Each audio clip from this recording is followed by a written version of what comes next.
Hello everyone, কেমন আছো সবাই? আশা করি সবাই ভালো আছো। আবার চলে এলাম একটা নতুন ভিডিও নিয়ে। সকাল সকাল উঠেই তো দেখি পরিবেশটা এত সুন্দর প্রকৃতির হাওয়া দিচ্ছে, দেখেই তো মনটা ভীষণ ভালো হয়ে গেল।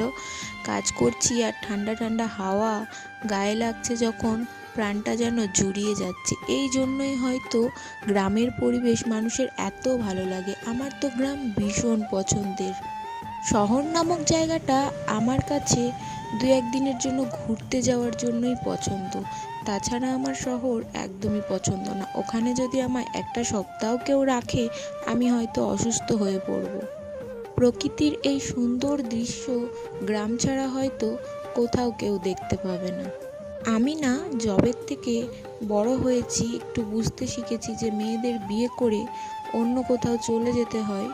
তখন থেকেই না আমার ভীষণ ইচ্ছে যে আমি কোনো দিন গ্রাম ছেড়ে কোথাও যাব না, আমি শহরে কোনো দিন বিয়ে করব না। কেননা শহর জায়গাটা আমার সত্যিই একদম পছন্দের নয়। গ্রামের যে শান্তি থেকে কাজবাজ করে ঘুরে ফিরে যে শান্তি পাওয়া যায়, সেটা শহরে পাওয়া যায় না। আর আমরা যেখানে থাকি সেখানে প্রত্যেকটা অকেশান এত ভালোভাবে পালন করা হয় যে এখানে যারা থাকবে তারা হয়তো এই জায়গাটা ছেড়ে কোনো দিন যেতেই চাইবে না। এখানে এতটা শান্তি পাই। তোমাদের কার কার গ্রাম পছন্দ আর কার কার শহর পছন্দ, অবশ্যই আমাকে কমেন্ট করে জানিও। আর আশা করি ভিডিওটা ভালো লাগলো। আবার দেখা হবে অন্য কোনো ভিডিওতে, অন্য কোনো গল্পের সঙ্গে। ততক্ষণের জন্য সবাই ভালো থেকো, সুস্থ থেকো। আসি।